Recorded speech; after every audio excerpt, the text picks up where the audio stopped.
Welcome! In this session, we will dive into problem number 682, titled Baseball Game.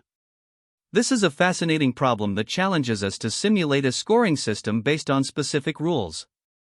Stick around as we explore the solution step by step. In this problem, you are tasked with keeping score for a baseball game. However, the rules of this game are slightly different, involving multiple rounds where past scores can influence future ones.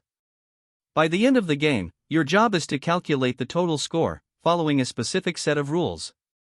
Here's how the scoring works. If the operation is an integer, you simply add that value to the record. If the operation is a plus sign, you add the sum of the previous two scores to the record.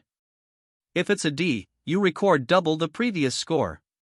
Finally, if the operation is C, you invalidate the most recent score, removing it completely.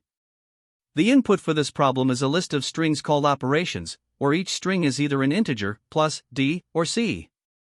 Your task is to implement a function that processes these operations and calculates the total score at the end. Additionally, the operations list may include the symbols C, D, or plus, each representing a specific scoring rule. The output of the function should be an integer, which is the total score after processing all the operations. To better understand how this works, let's look at the first example. Here, the input is operations equals 5, 2, C, D, plus. Starting with the first operation, 5 is added to the record, making it 5.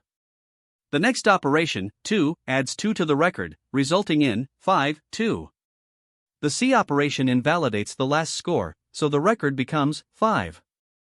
Then, the operation D doubles the most recent score, which is 5, so 10 is added to the record, resulting in 5, 10.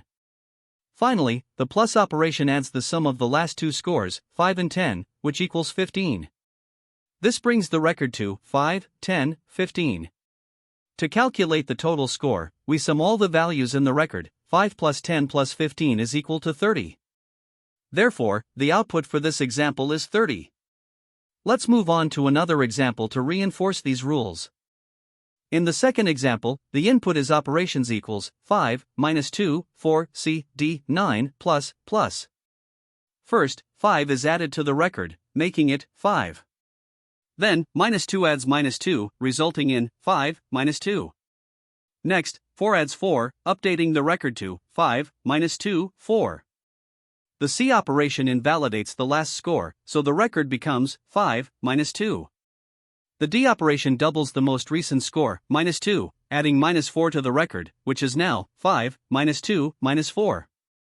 The next operation, 9, adds 9 to the record, making it 5, minus 2, minus 4, 9. The plus operation then adds the sum of the last two scores, minus 4 and 9, which is 5, updating the record to 5, minus 2, minus 4, 9, 5. Another plus operation adds the sum of the last two scores, 9 and 5, which is 14, resulting in 5, minus 2, minus 4, 9, 5, 14. The total score is calculated as 5 plus, minus 2, plus, minus 4, plus 9 plus 5 plus 14 is equal to 27. Hence, the output is 27. Finally, let's consider the third example, where the input is operations equals 1. Here, there is only one operation, which is the integer 1. This adds 1 to the record, making it 1.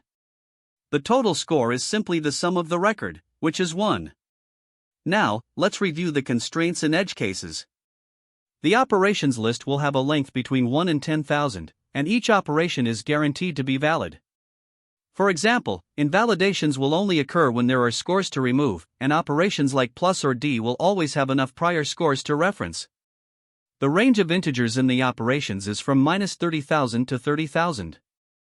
Furthermore, the solution must handle large inputs efficiently.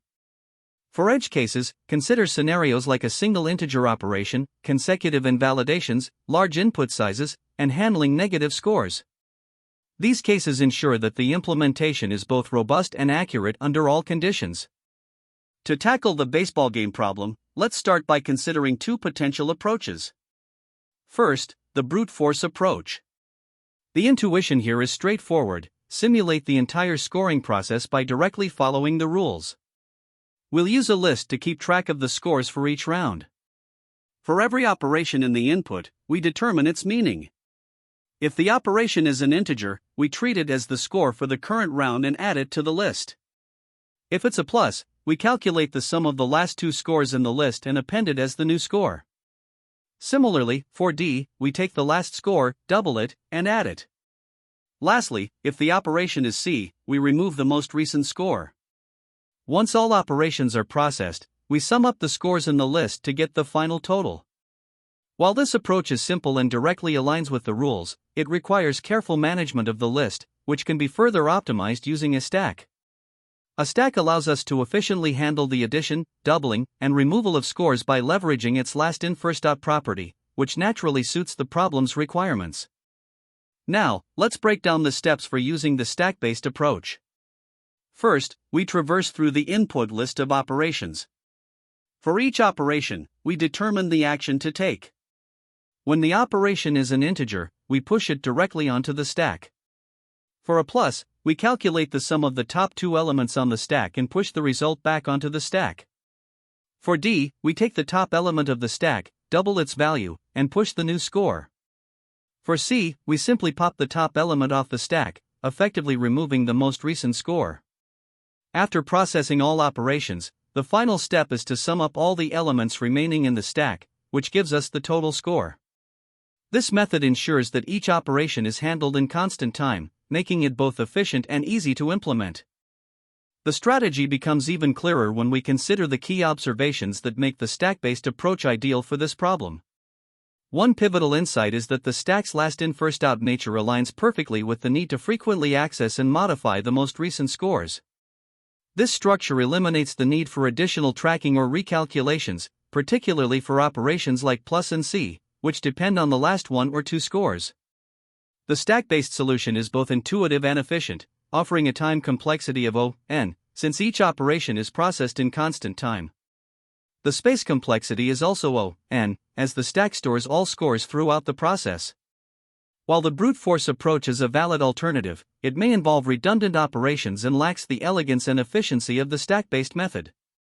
By leveraging a stack, we achieve a solution that is both clear and optimized for performance. In conclusion, the stack-based approach provides the perfect balance between simplicity and efficiency for solving the baseball game problem. It directly aligns with the problem's requirements, ensuring that we handle all operations efficiently while maintaining clarity in our implementation. This makes it the ideal choice for this problem. In this problem, we are tasked with processing a sequence of operations to compute scores. The operations can modify existing scores according to specific rules. For instance, the operations might include adding a number to the score, removing the last score, or computing new scores based on prior ones. To tackle this, the first step is to parse the input. Here, our goal is to understand the type of operations in the input list. Each operation could either be a number, which we add to the score, or a command like D to double the last score, or to remove the last score, or S to sum the last two scores.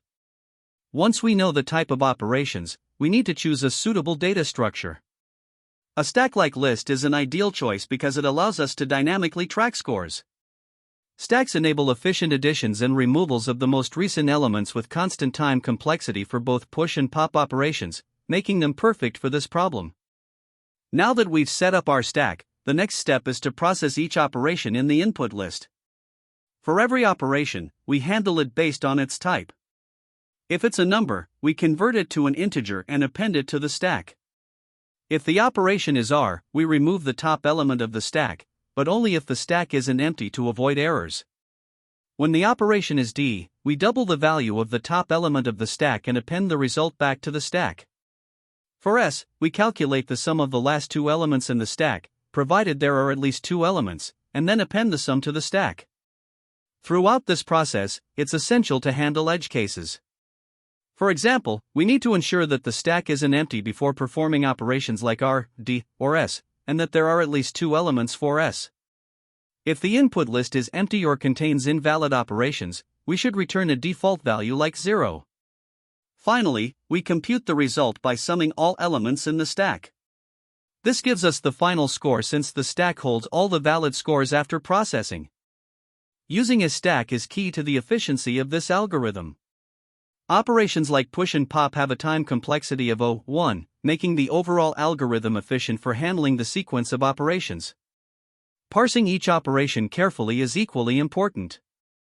By validating the state of the stack before performing actions, we can prevent runtime errors and ensure the algorithm runs smoothly. Robust handling of edge cases, such as ensuring the stack isn't empty or verifying input validity, contributes to the algorithm's reliability.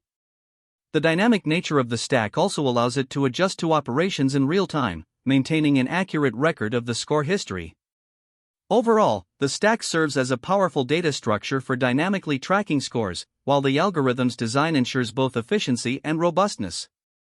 When analyzing complexity, we find that the time complexity is O(n), where n is the length of the input list, because each operation is processed in constant time.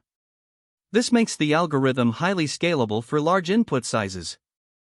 In terms of space complexity, the algorithm is also efficient, requiring O(n) space for the stack. This is because the stack stores scores proportional to the number of operations in the input list.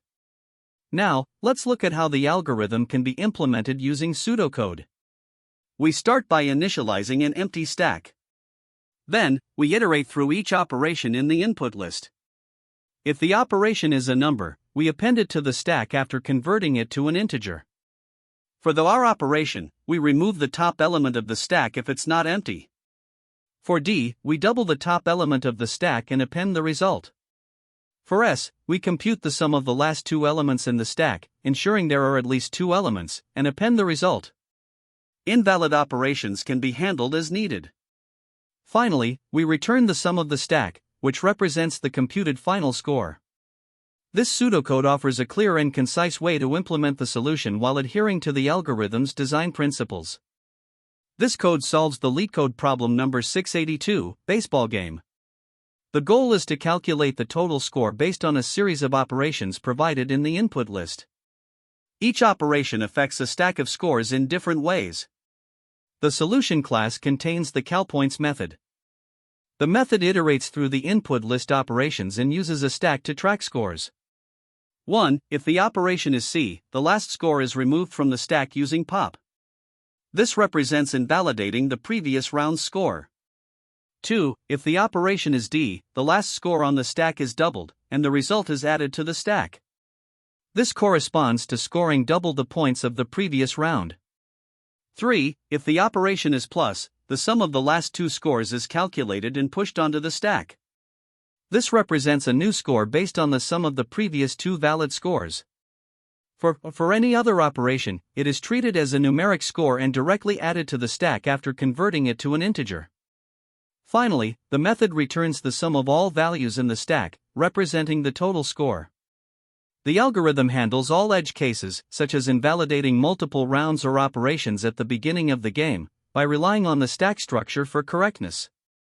This implementation is efficient, with O(n) time complexity, where n is the number of operations, since each operation is processed once. Space complexity is O(n) as well due to the stack usage.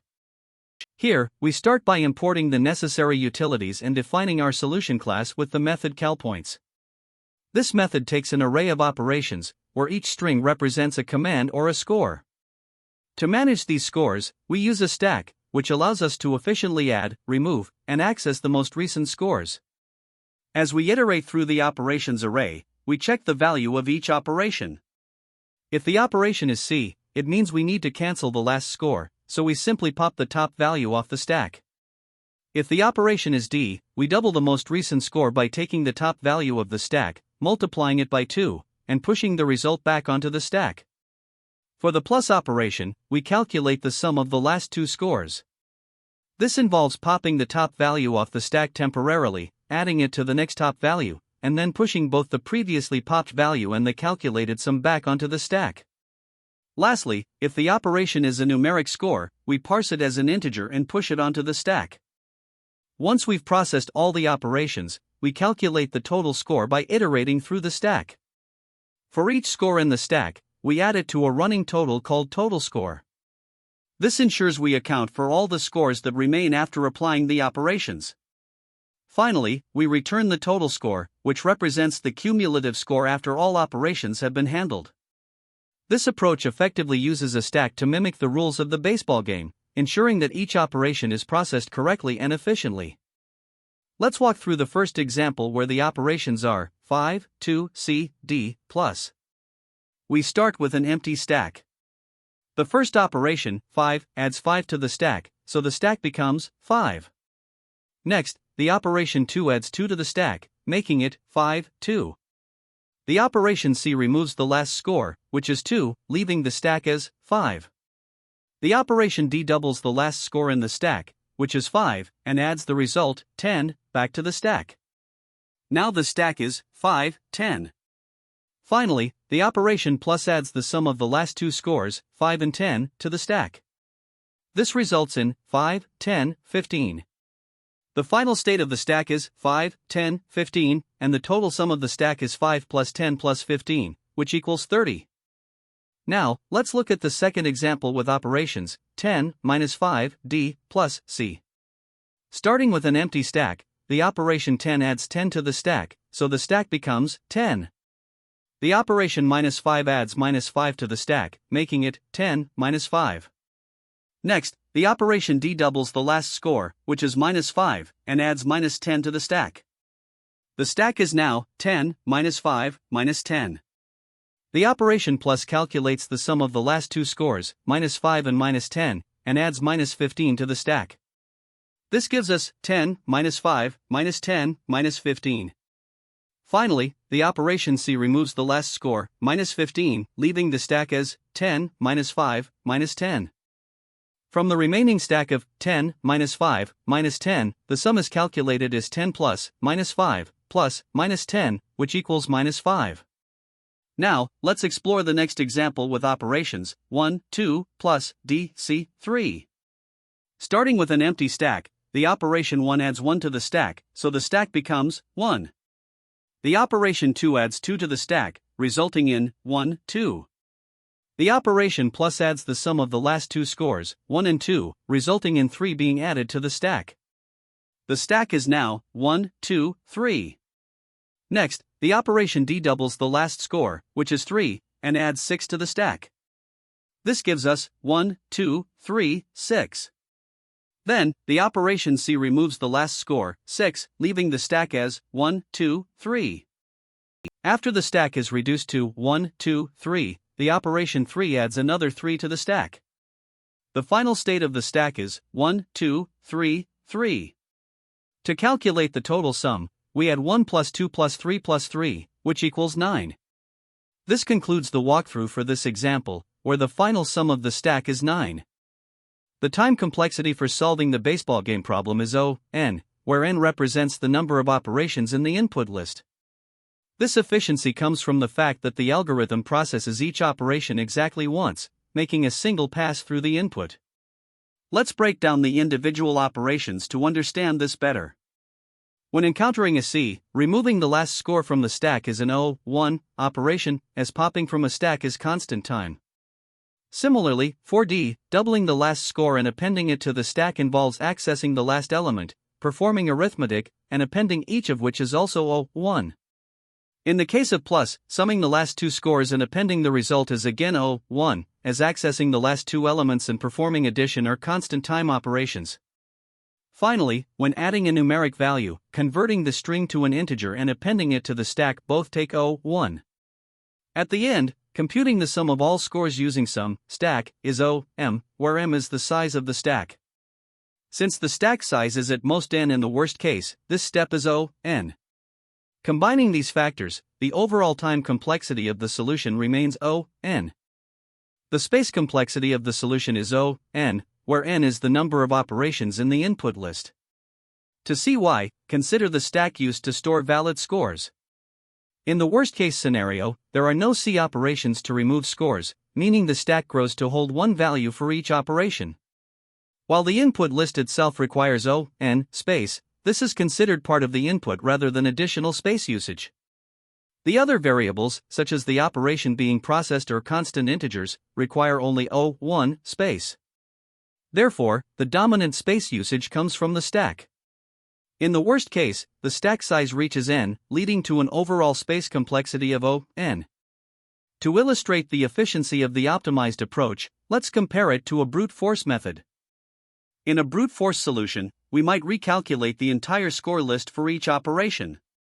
For instance, for each d or plus operation, we would repeatedly traverse the list of scores to compute the required values. This would result in a time complexity of O(n) squared, due to redundant calculations.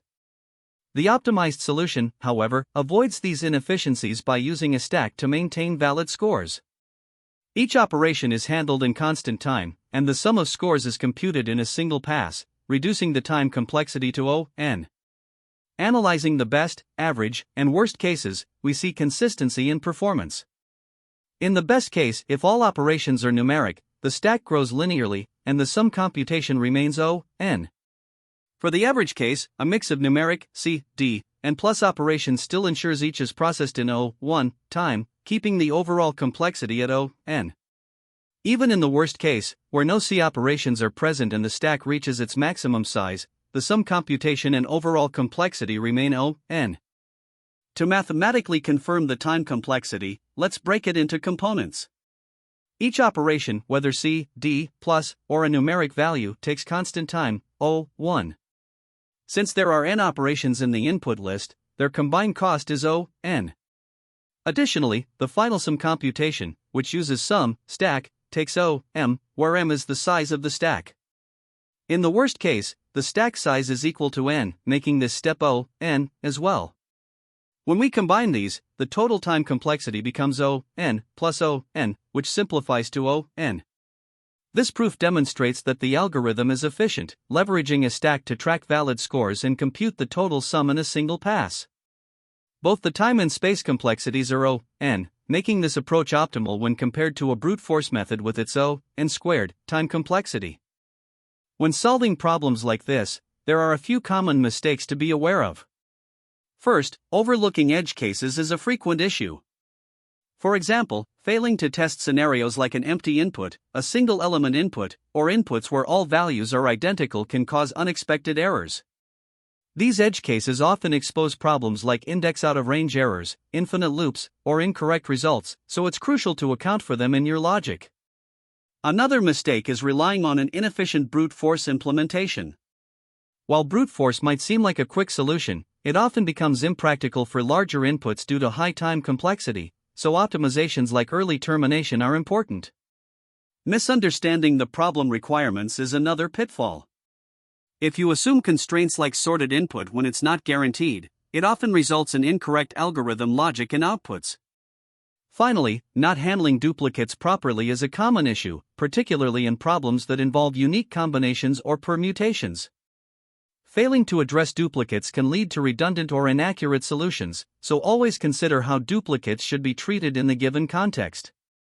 Another common issue arises from incorrect time complexity analysis. This happens when people underestimate the cost of nested loops or recursive calls, which can lead to solutions that fail on larger test cases due to timeouts. It's important to analyze your approach carefully to avoid inefficiencies.